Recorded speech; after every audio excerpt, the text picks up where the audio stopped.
भक्तजनों, आज मैं शिव पुराण महात्म विद्वेश्वर संहिता भाग के 12वें अध्याय का वर्णन करूंगा। इस अध्याय में हम मोक्षदायक पुण्य क्षेत्रों का वर्णन आदि के बारे में सुनेंगे। इस महात्म को सुनने से कई जन्मों के पापों से मुक्ति मिल जाती है। मनुष्य दीर्घजीवी तथा गुणों से संपन्न हो जाता है और निरोगी काया को प्राप्त करता है। माँ धनलक्ष्मी की कृपा उन पर सदैव बनी रहती है। 12वां अध्याय।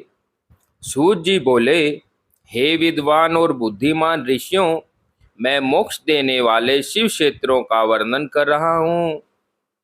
पर्वत, वन और काननों सहित इस पृथ्वी का विस्तार 5 करोड़ योजन है। भगवान शिव की इच्छा से पृथ्वी ने सभी को धारण किया है। भगवान शिव ने भूतल पर विभिन्न स्थानों पर वहाँ के प्राणियों को मोक्ष देने के लिए शिव क्षेत्र का निर्माण किया है। कुछ क्षेत्रों को देवताओं और ऋषियों ने अपना निवास स्थान बनाया है, इसलिए उसमें तीर्थ प्रकट हो गया है। बहुत से तीर्थ ऐसे हैं जो स्वयं प्रकट हुए हैं। तीर्थ क्षेत्र में जाने पर मनुष्य को सदा स्नान, दान और जाप करना चाहिए, अन्यथा मनुष्य रोग, गरीबी तथा मुक्ता आदि दोषों का भागी हो जाता है। जो मनुष्य अपने देश में मृत्यु को प्राप्त होता है, वह इस पुण्य के फल से दोबारा मनुष्य योनि को प्राप्त करता है, परंतु पापी मनुष्य दुर्गति को ही प्राप्त करता है।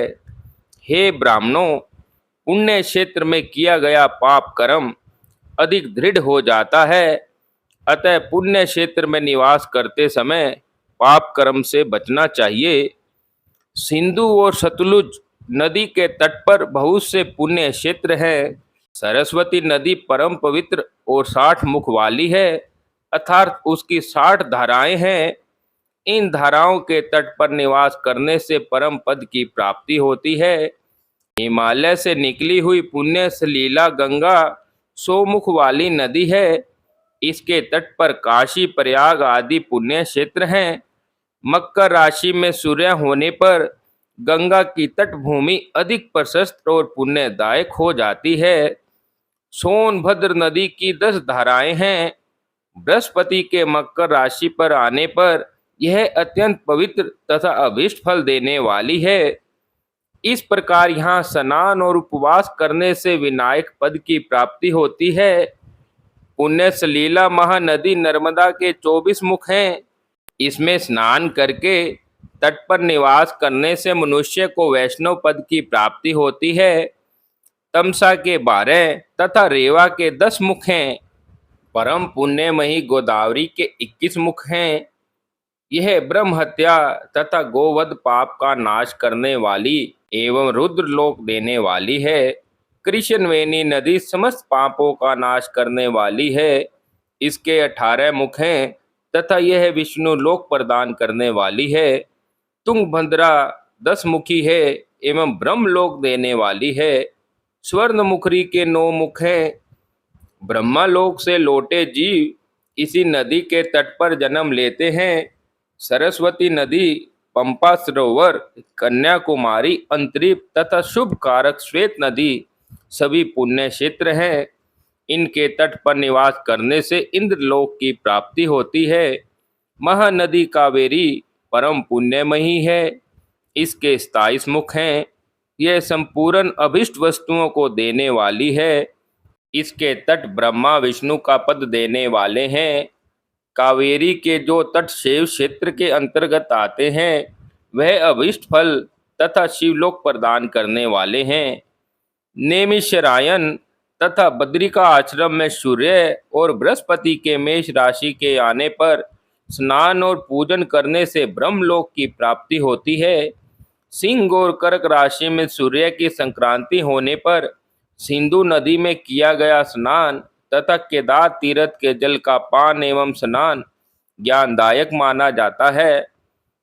बृहस्पति के सिंह राशि में स्थित होने पर भाद्र मास में गोदावरी के जल में स्नान करने से शिवलोक की प्राप्ति होती है। ऐसा स्वयं भगवान शिव ने कहा था। सूर्य और बृहस्पति के कन्या राशि में स्थित होने पर यमुना और सोनभद्र में स्नान से धर्मराज और गणेश लोक में महान भोग की प्राप्ति होती है। ऐसी महर्षियों की मान्यता है।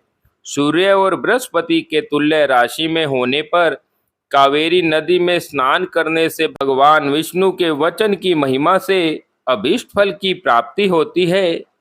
मार्गशीर्ष माह में सूर्य और बृहस्पति के वृश्चिक राशि में आने पर नर्मदा में स्नान करने से विष्णु पद की प्राप्ति होती है। सूर्य और बृहस्पति के धनु राशि में होने पर स्वर्णमुखी नदी में किया गया स्नान शिवलोक प्रदान करने वाला है। मकर राशि में सूर्य और बृहस्पति के माघ मास में होने पर गंगा जी में किया गया स्नान शिवलोक प्रदान कराने वाला है। शिवलोक के पश्चात ब्रह्मा और विष्णु के स्थानों में सुख भोग कर अंत में मनुष्यों को ज्ञान की प्राप्ति होती है। माघ मास में सूर्य के कुंभ राशि में होने पर फागुन मास में गंगा तट पर किया गया श्राद्ध पिंडदान अथवा तिलोक दान पिता और नाना दोनों कुलों के पितरों की अनेक पीढ़ियों का उद्धार करने वाला है।